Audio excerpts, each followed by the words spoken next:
Good evening and welcome back to Empty Cloud Monastery. This evening we'll be looking at the Girimānanda Sutta, which is a discourse in which the Buddha gives 10 different meditation methods and describes them briefly. So we can start by paying homage to the Buddha, and then I'll begin going through the discourse. And for those who want to follow along, I just put a link to the discourse into the comments so you can follow along if you're interested in seeing what the sutta is as I speak about it. So we'll start with paying homage to the Buddha. Namo tassa bhagavato arahato samma sambuddhassa.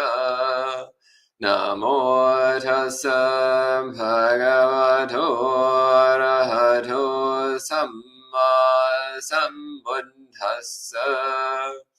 Namo tassa bhagavato arahato samma sambuddhassa. Buddhang dhammang sanghang namasami. Okay, so the Girimānanda Sutta appears in the Anguttara Nikaya in chapter 10, sutta number 60. This discourse begins with a monk named Girimānanda who was sick. So the Buddha's attendant, Venerable Ananda, went to the Buddha and told the situation and asked him if he would go and talk to Girimānanda. Instead of going himself, the Buddha gave a series of meditation instructions that the Buddha instructed Ananda to then go and repeat these same instructions to Venerable Girimānanda, the sick monk. The Buddha says if Girimānanda hears these meditation instructions, then he might recover from his illness. So that's creating the basic background for why the Buddha is explaining these 10 meditation subjects. And it's a little bit curious, the reason given for giving these meditation instructions, as they don't seem to have any direct relationship to overcoming illness. So the sutta doesn't give any explanation as to why. So it seems kind of beside the point, because each of these meditation techniques is a way of cultivating and liberating insight that breaks one free from samsara. So the greatest illness that we experience as humans is not cancer or diabetes or anything like that. The greatest illness we experience is avijja. It's this fundamental delusion, this fundamental misunderstanding of the nature of reality. So this is the deepest and most serious illness that we all experience. And from it arises the more obvious illnesses, such as greed, hatred, and delusion, the various ways that we experience suffering. So the list that the Buddha gives, so I'll first say the titles in Pali, and then I'll go through the descriptions the Buddha gives for each one. So the first one, Anichia Sanya, the recognition of impermanence. Anata Sanya, the recognition of non-self, of the impersonal nature of phenomena. Asuba Sanya, which means the recognition of non-beauty. Adinava Sanya, which is the recognition of danger. Pahana Sanya, which is the recognition of abandoning or discarding. Viraga Sanya, which is the recognition of dispassion. Neroda Sanya, which is the recognition of cessation. Sabaloke Anabira Sanya, which is the recognition of the undesirability of all things, or the undesirability of everything in the world.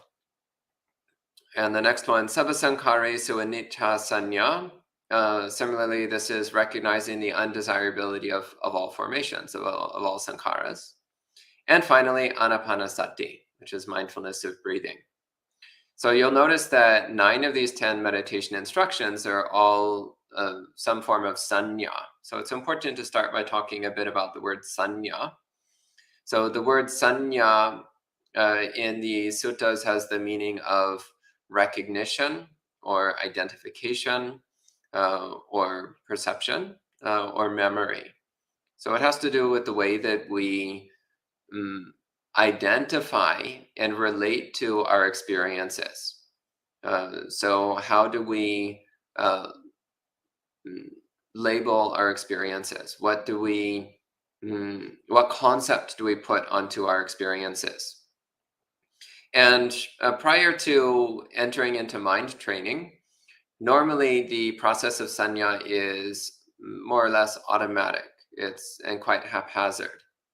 So we're constantly labeling our experiences and identifying our experiences and misidentifying our experiences most of the time.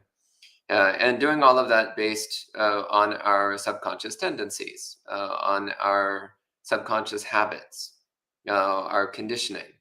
And we often don't even recognize that's what we're doing. Most of the time, we think our perceptions of the world are accurate. We think our identifications of objects and people and mental activities and so on, we think those identifications are accurate and true. But what the Buddha is pointing to is that we can train our sanya, we can train the identification process, the recognition process, and we can train it to be more accurate, to be more in line with the way reality actually is. And we can also train it in ways that will bring the mind in the direction of awakening, which is what these 9 sanyas are. These 9 sanyas are training the mind in a new way of relating to reality, which will bring the mind in the direction of awakening. And then the 10th one, anapanasati, is a complete practice of samatha and vipassana. So that one stands on its own as the capstone to this practice, which the Buddha is about to describe. So the first one, Anichia Sanya. So the word Anichia is from the word Nitya, which means fixed or permanent or stable or certain. So Anichia means unstable, unfixed, uncertain, impermanent. So ephemeral, insubstantial, constantly changing. So the practice of Anichia Sanya is to see the anicca of our experience, to see the constantly changing, insubstantial, ephemeral nature of our experience. And the instruction that the Buddha gives here is he says, Ida bhikkhu aranyagatova rukumulagatova sunyagaragatova. So here a monk goes to the wilderness or to the foot of a tree or to an empty dwelling. And this is a stock phrase which appears in the suttas and basically means go to a suitable place for meditation. So somewhere where it's a bit more peaceful and you're not likely to be distracted by other people. It says, itipati sanchekati. It says one considers or reflects in this way. So directing the mind in this way. Rupang anicca. So rupa is body, our physical experience. So we pay attention to our body and we recognize that it's constantly changing, that every aspect of our body experience is changing moment by moment, which is different from how we normally relate to the body. We normally relate to the body as a persistent, stable object. But actually, when we pay attention to the impermanence, so practicing Anichia Sanya means directing our attention to the impermanent, the changing nature of the body. Then we recognize what's actually going on, which is that the experience of the body is different in each moment. The next one, Vedana Anicca. So feelings, the sensations that we're experiencing are also constantly changing. They're anicca, they're impermanent. Sanya Anicca. So sanya here again is the identification or recognition process. So we're constantly generating new concepts of the world around us. So concepts of people and concepts of objects and concepts of thoughts and concepts of self. We're constantly forming concepts. And this is all in the category of sanya. And the mind is constantly doing this every moment. So sanya is this storytelling process through which we tell ourselves stories about the objects and experiences that we think we're going through. And so paying attention to the fact that sanya is constantly changing. The stories and concepts that we generate with our mind are different from moment to moment. Next one, sankhara anicca. So sankhara has a very broad meaning of meaning any constructed phenomenon or any artificial or conditional formation, which basically means any object other than nibbana. So every single physical or mental phenomenon imaginable is a sankhara. But in the context here, it's referring particularly to mental constructs, mental activities. So also recognizing that the mental activities that we experience moment by moment are also constantly changing, always different.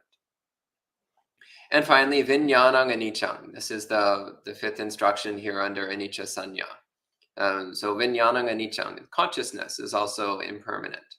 So even the state of awareness that we're experiencing moment by moment is also changing moment by moment. The quality and character of consciousness is also in constant flux. It's not stable, it's not fixed. It's always shifting and changing.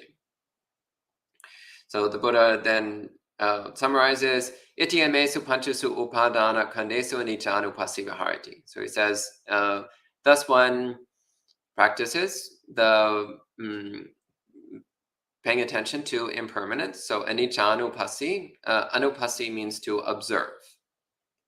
So observing anicca, observing the impermanent or ephemeral or insubstantial nature of these five upadana kanda. So the five khandas is these five aspects, five components of body mind. And he says upadana means grasping or clinging or attachment. So these are the five aspects of body and mind which we tend to grasp at, we tend to cling to, we tend to form attachments to. So with all of them, we want to perceive them as impermanent. So recognizing their true nature, their nature of change. The second one, the Buddha says, Katamachananda Anatta Sanya. So what is Anatta Sanya? So Anatta Sanya, again, we have the word Sanya. And Anata is from the word atta, which means self or personal. So Anata means non-self or impersonal. So normally we have a sense of me, of who I am and what belongs to me, and therefore of the things which are not me and which don't belong to me. So the Buddha is encouraging us to see everything as not me, everything as not belonging to me, everything as impersonal, because this is actually the true nature of things. The true nature is that there is no self, there is nothing personal. Everything is just natural processes unfolding according to causality. So here again, he gives this instruction. Irananda bhikkhu aranya gatova rukamula gatova sunyagara gatova iti patisanchekati. So one goes to a wilderness or the root of a tree or an empty dwelling and contemplates in this way. Chaku anatta. So the eye is impersonal. The eye is not me. Rupa anatta. Sights are not me. Sotang anatta. Ear is not me.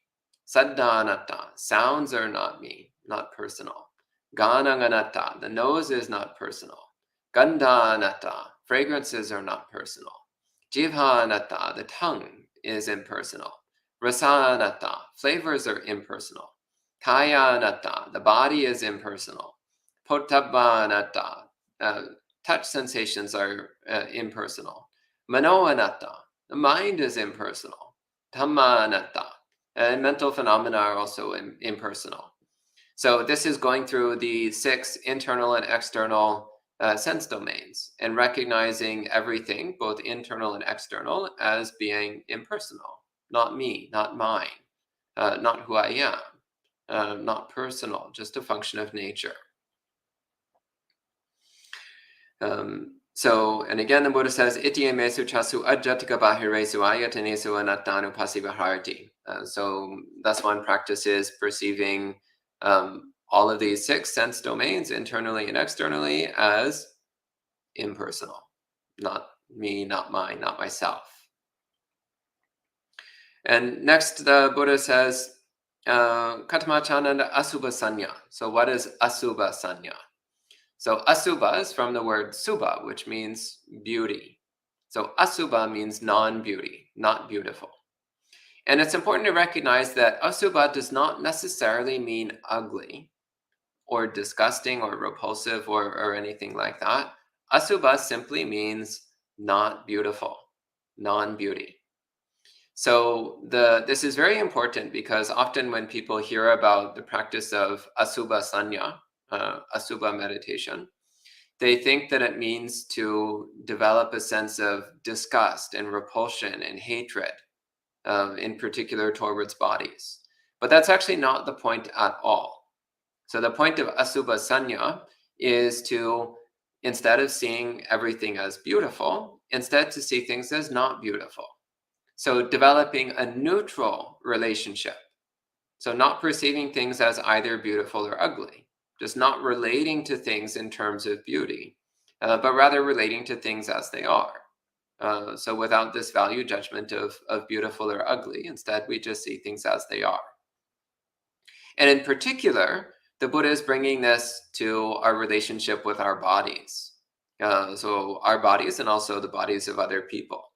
So the Buddha says, Irananda bhikkhu imameva kayang. So one pays attention to this body. Uddang padatala. So from the feet up. Ado kesamatika. And from the head down. So everything between the base of your feet and the top of your head. So everything in between. Tachipariyantang. So completely encased in skin. So basically this whole body. This is the point he's making here. Purang nam nana pakarasa asuchuno. So something which is full of various kinds of unclean things. Pachavekati. So one observes or considers it in this way. So ati as imasmin kaye. So in this body, and here the Buddha goes through a long list of body parts. So head hair, body hair, nails, teeth, skin, flesh, sinews, bones, bone marrow, kidneys, heart, liver, diaphragm, spleen, lungs, intestines, mesentery, undigested food, feces, bile, phlegm, pus, blood, sweat, fat, tears, grease, saliva, mucus, synovial fluid, and urine. Some people will go through these individually, one by one, when they practice with Asubha meditation, but that's not strictly necessary. Rather, the point here is that we're paying attention to every aspect of the body, both inside and out. So it starts with the external parts of the body. So hair, nails, teeth, and skin. So the things that we can clearly see. And it starts moving towards internal things. So muscles and tendons and bones. So the solid, heavy parts of the body. And then getting into organs. So liver, heart, kidneys, lungs, and so on. Intestines and all that, and then getting into fluids, so the various fluids of the body, so feces, bile, pus, blood, sweat, fat, tears, saliva, and urine, and so on. And so the point is just to be clearly aware of what this body actually is. And so that clear awareness is not regarding the body as either beautiful or ugly, but simply as non-beautiful, as asubha. So knowing it exactly as it is. So when Asuba Sanya is practiced correctly, then one's mind becomes very calm and peaceful. So not going into a state of hatred or disgust. This is a very important point. If one is experiencing disgust or hatred towards bodies while practicing Asubha Sanya, then one should stop immediately because one is not doing it correctly. Similarly, if one is experiencing desire and lust in relationship to bodies, then one is also not doing this meditation correctly. So this meditation is meant to relate to bodies as they actually are, without the concept of beauty attached, either in a positive or negative sense. This also can be a useful way of starting to get a clear awareness of the body. Often when we start to bring attention to the body, we tend to focus only on the external experience of the body. So the outer layer of the body, the experience of the skin. But the Buddha goes all the way to the most internal aspects of the body. So bringing clear awareness to our muscles and our bones and our organs and the body fluids, and recognizing we can actually feel everything inside the body clearly and intensely. So this also can be a way then of making our mindfulness practice much more intense and precise. So using this list of body components as a guideline to becoming more clearly aware of the detailed internal aspects of our body experience. And again, this is with a peaceful, cool, calm mind, a mind which is not afflicted with either desire or aversion. So not perceiving bodies as either beautiful or as ugly, but simply as what they are, which is a function of nature. So this body is not really any different from a tree or a stone. It's just a lump of dirt, water, heat, and air, arranged in a particular shape. Neither beautiful nor ugly, just natural components. Then the next instruction is Adinava Sanya. So the term Adinava means drawback or disadvantage. So this is paying attention to the drawbacks and disadvantages of having a body in particular. And so he says, Irananda bhikkhu aranyagatova rukamulagatova sunyagaragatova iti patisanchikati. So again, going to a meditation place and contemplating. Bahu dukkho ko ayankayo bahu adinavo. So this body has a lot of dukkha, a lot of drawbacks. So it's a painful and unpleasant experience to have a body. Because, he says, itiyamasmin kaye vivira abada upajanti. So in this body, many kinds of illnesses and afflictions can arise. So this is one of the basic problems with physical bodies, is that they're subject to all kinds of problems.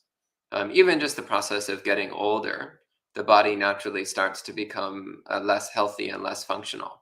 But also one can gather all kinds of illnesses from birth to death. There's lots of opportunities to get diseases and sicknesses of various sorts.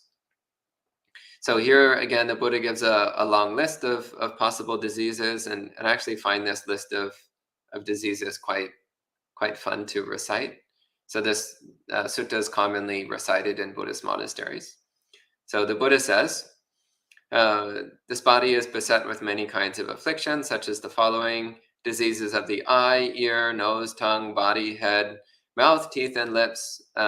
There's diseases such as cough, asthma, catarrh, inflammation, fever, stomachache, fainting, dysentery, gastric pain, cholera, leprosy, boils, eczema, tuberculosis, epilepsy, herpes, itch, scabs, smallpox, scabies, hemorrhage, diabetes, piles, pimples, and ulcers, afflictions from disorders of bile, phlegm, wind, caused by change in weather, by not taking care of oneself, by overexertion as the result of past karma, or caused by cold, heat, hunger, thirst, defecation, and urination. So these are all examples of why it's awkward and uncomfortable to have a body, because bodies are prone to all of these unpleasant and uncomfortable conditions. So the point here is because we tend, particularly for greed types, people with a tendency to have a lot of sensual desire, we tend to relate to our bodies as a source of pleasure. So the cultivation of Adinava Sanya, paying attention to the drawbacks of having a body, is meant to remind us that bodies are also a source of a lot of pain, a lot of discomfort, a lot of unease. So it's meant to balance out the mind. So a lot of meditation techniques are meant to balance a particular imbalance of mind. So if one already is fully aware of the drawbacks of a body, then it's not really necessary to do the meditation of Adinava Sanya, contemplation of drawbacks. And also one would need to be very careful with Asuba Sanya, the perception of non-beauty. But someone who tends to relate to their body as a source of pleasure, it's worth doing these practices to try to change that unhelpful relationship to one's body experience. Then the next one, he says, Katamachanana Pahana Sanya. So what is the perception of abandoning? He says, Idananda bhikkhu upannang kama vitakang nadivaseti. So here, a bhikkhu, whenever a sensual thought arises, they do not tolerate it. They abandon it, they remove it, they destroy it, they annihilate it. So nadivaseti means not tolerate. Pajahati means to discard. Vinodeti means to remove. Bhyanti karoti means to eliminate. And anabhavam gameti means make it not exist. So this is very strong statements here. So the Buddha is saying if we're having some sensual thoughts going on, then it's not enough just to be mindfully aware that we're having sensual thoughts, but rather we recognize those sensual thoughts as being harmful to ourselves and harmful to others. So we actively try to eliminate them from the mind. And similarly, upannang vyaparavitakang, so aversive thoughts of hatred or negativity. Similarly, we recognize those as harmful and we don't tolerate their presence in our mind. We actively try to eliminate them from the mind. And upannang vihingsa vitakang, so any cruel thought of harming, similarly, we try to eliminate it from the mind as soon as we recognize it. And finally, upanupanne papake kusale dhamme. So any kind of mental activity which is harmful and unwholesome. Similarly, as soon as we recognize it's present, we try to eliminate it, remove it from the mind. So this is very important because it's not sufficient in Buddhist practice. It's not sufficient just to be aware of our harmful activities. It's important to also make an active effort to eliminate our harmful mental activities and replace them with wholesome mental activities. And the next one is Viraga Sanya.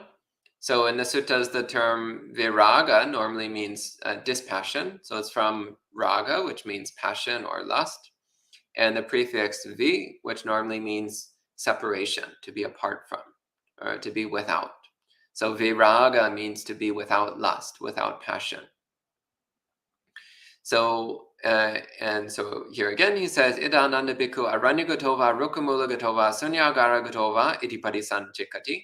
So here a monk goes to a wilderness or a tree root or an empty dwelling and considers in this way. Etang santam, this is peaceful. Etang panitam, this is sublime or delicious. The word panita means delicious.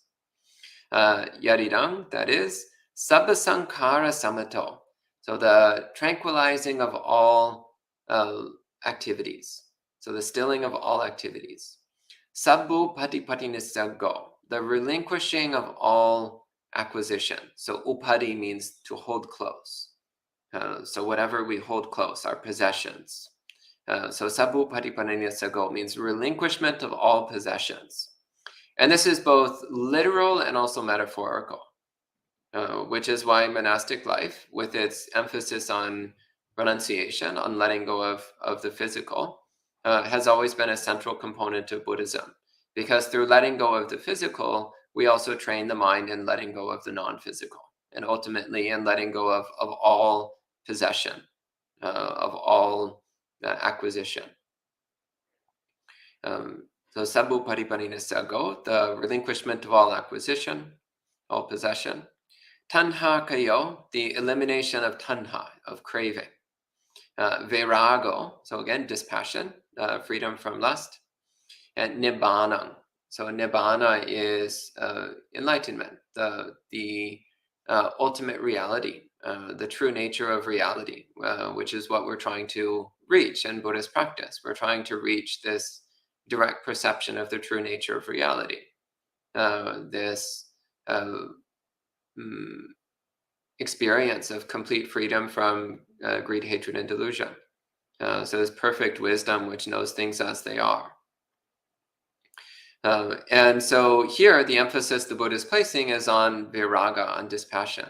So through cultivating dispassion, recognizing that dispassion is something peaceful, something delicious, it's something delightful, it's something which removes these agitating activities of mind. It's something which helps us to relinquish our grasping at possessions, which causes us so much pain. It's something which helps us to eliminate our craving, which is the source of all of our dukkha. And dispassion is something which leads directly to awakening, which is, again, we see in many places in the suttas. In many places in the suttas, the Buddha says, Nibindang virajati viraga vimochati. So disenchantment leads to dispassion, and dispassion liberates. Dispassion frees the mind.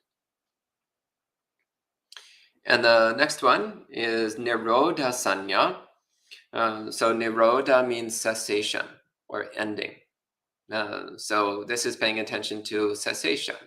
So observing the ceasing of experiences, the ceasing of phenomena, which again, normally we pay attention to the apparent existence of things, but the Buddha never says to pay attention to the apparent existence of things. He says to pay attention to arising, samudaya, and ceasing, nirodha. And here he's focusing particularly on nirodha, on the aspect of ceasing, of disappearing, of ending. Because this is one of the ways that we start to train the mind to let go. When we recognize that everything is ceasing and ending anyway, then we see that it's impossible to hold on to anything. So naturally, we stop trying to hold on to anything. And here he gives a similar description as to the perception of dispassion. So he says, so one considers etang santang etang panitang. So this is peaceful and delicious. Yaridang, that is, sabbasankara samato. The tranquility of all activities, the pacification of all formations. Sabu paripaninesago, the relinquishment of all possession. Tanha kayo, the elimination of craving. Nirodo, cessation. Nibbana, enlightenment, the absolute. Then the next instruction, so we're up to number 8 now, is Sabba Loke Anabira Sanya. So Sabba Loke means in the whole world or regarding the whole world. And Anabirata Sanya. So abirata means to enjoy or to appreciate or approve of. So anabirata means not enjoying. So Sabaloke Anabirata Sanya means to recognize the whole world as something that's not enjoyable, not worth seeking pleasure in. So this is cultivating disenchantment, nibbida. So this quality of mind which recognizes that the nature of the world is unsatisfying. And therefore we can never find true happiness anywhere in the world. We can only find true happiness in attaining awakening. So the instruction that the Buddha gives here then, he says, Idananda. So here Ananda, Bhikkhu ye loke upadana chetaso adittana binivesa nusya. So he says, whatever there is in the world, where, based upon grasping, the mind engages in fixation. The mind has this tendency to fixate on things, to get stuck on things. And he says, te pajahanto viharati anupadiyanto. He says, one practices abandoning those things, not grasping at them, not clinging to them. So this is looking for anywhere that your mind gets stuck. So any phenomenon, anything whatsoever, anywhere in the world where the mind gets stuck, where the mind gets fixated, where the mind is gets trapped, even just for a moment. And whenever we see that, we practice discarding and letting go of whatever it is the mind's getting stuck on. So letting the mind be unstuck, letting phenomena flow through the mind without the mind reacting or sticking to any of them. Then the next one, Sabasankharesu Anichia Sanya. And this one is interesting because there's a bit of disagreement among the different versions of the text here, and therefore disagreement among different scholars as to the meaning of this particular line. So Sabasankharesu is clear enough and is universally agreed upon. It means regarding all sankharas, so regarding all constructs, all formations, all activities, all phenomena, basically. And Anicca Sanya, this is where there's debate because there's two different words here. So one is Anicca, which we spoke about earlier. So Anicca Sanya, which was the very first instruction that the Buddha gave here, which is to recognize impermanence. And the other word is Anicca. So this would be not desiring or not wishing for. So this is would then make this mean to see all sankharas, all phenomena, as not being desirable, not worth wishing for, not worth wanting. And this makes more sense than taking this line as meaning the perception of impermanence, because one, the Buddha already mentioned the perception of impermanence earlier, but two, the description he next gives is much more in line with perceiving things as undesirable, as unwantable. Because then he gives the explanation. He says, Idananda, Hirananda, bhikkhu sabasankharesu attiyati harayati jigucchati. So he says, regarding all conditions, all phenomena, all sankharas, he says one is, and this wording here is a bit strong. He says attiyati, which means to be repelled or horrified by something. Harayati means to be disturbed or bothered by something. And jigucchati means to detest something, to want to avoid something. So this is quite strong language because this is the kind of language that we would normally use for something really awful. Like if you're walking down the street and you see a pile of fresh feces, then you might respond with disgust and repulsion. Or if you're about to eat a sandwich and then you see that the bread is moldy, again, you might react with horror and disgust, repulsion. So walking down the street, you see the feces and that sense of disgust is because you recognize something as dangerous, something as filthy. So you don't want to step in it. Or when you're about to eat the sandwich and you see it as moldy, as rotten, then you recognize it as harmful, as something which is not only unpleasant, but also damaging to your health. So again, you want to avoid getting caught in it, avoid being involved in it. So the Buddha is saying that we should have the same attitude towards all sankharas. So all phenomena, all conditional things in the world. And again, this instruction seems to be aimed primarily at greed types, people who have the tendency towards desire and attachment. Because if one has strong desire and attachment, then one will naturally tend to relate to the world as full of pleasant, desirable things that are worth getting involved in and wrapped up in.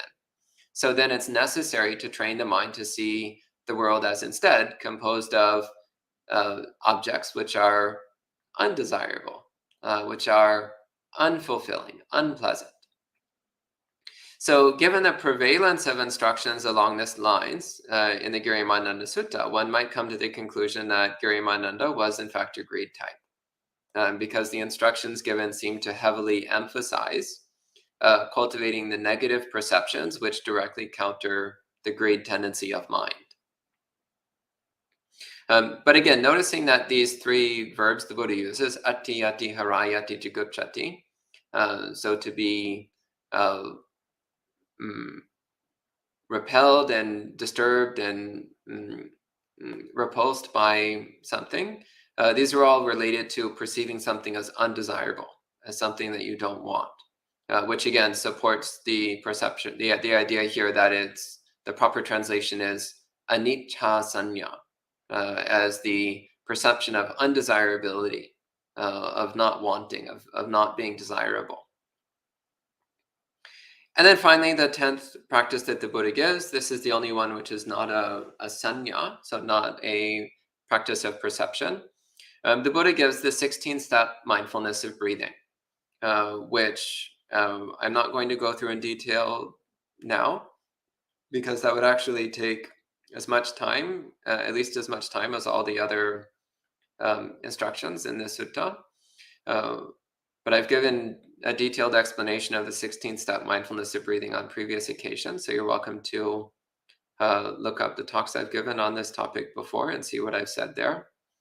Suffice to say that the Buddha's 16-step mindfulness of breathing is a complete practice, starting from basic body awareness, leading through the cultivation of samadhi, and eventually into the development of insight, focused on exactly some of the practices that he's been mentioning here in this sutta. So anicca, the perception of impermanence; viraga, the perception of dispassion; Neroda, the perception of cessation; and patinissagga, so the perception of relinquishment or letting go.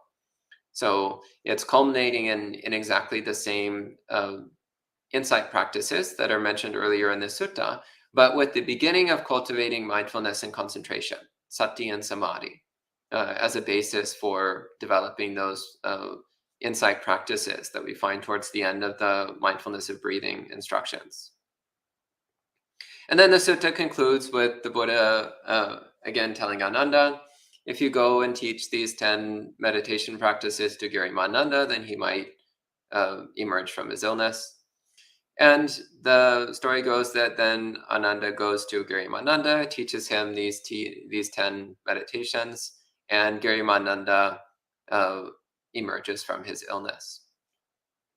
So that's the end of the discourse. At this time, we can respect the sutta with 3 sadhus, and then I'll take any questions that you might have. Sadhu, sadhu, sadhu.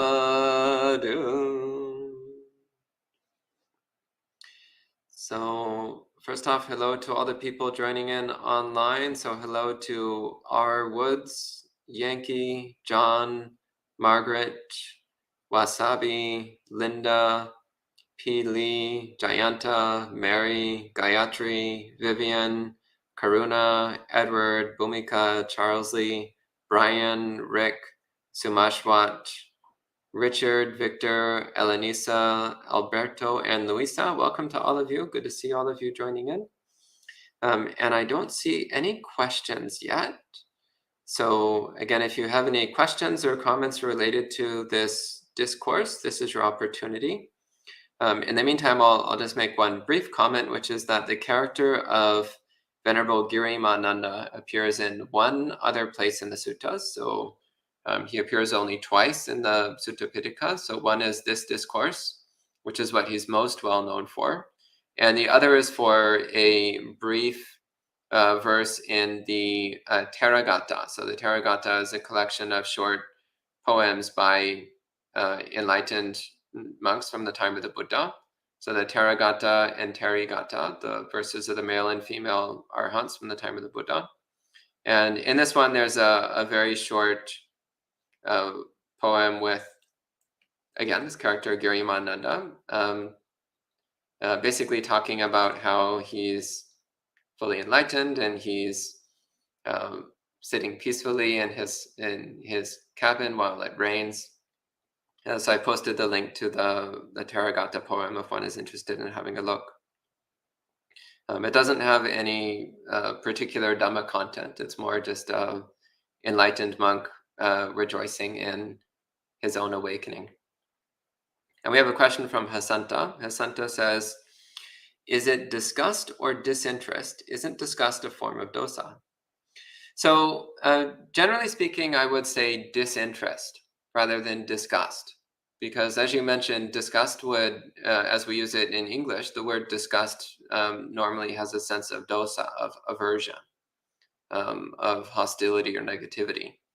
But actually the word disgust, if you look at the etymology, it literally just means to have no taste for something, no appetite. So disgust means to have no appetite for something, which actually is very accurate to what the Buddha is talking about here. The Buddha is talking about having no appetite for the things of the world. So if we take the etymology of the word disgust, then it's actually correct. But if we take the common usage of it in modern English of having hatred towards something, then it's not correct. In which case, yes, I would say disinterest is a more accurate term. And Amaranta asks, I would like to know if the illness is about illusion. Again, it's not clearly explained in the sutta. So it just says that Girimānanda had some illness, but it doesn't say exactly what the illness was. But the fact that learning these meditation practices led to him being free of that illness, that implies that the illness was something mind-made. Not necessarily a physical problem, but rather a problem with Girimānanda's mental relationship with his experience.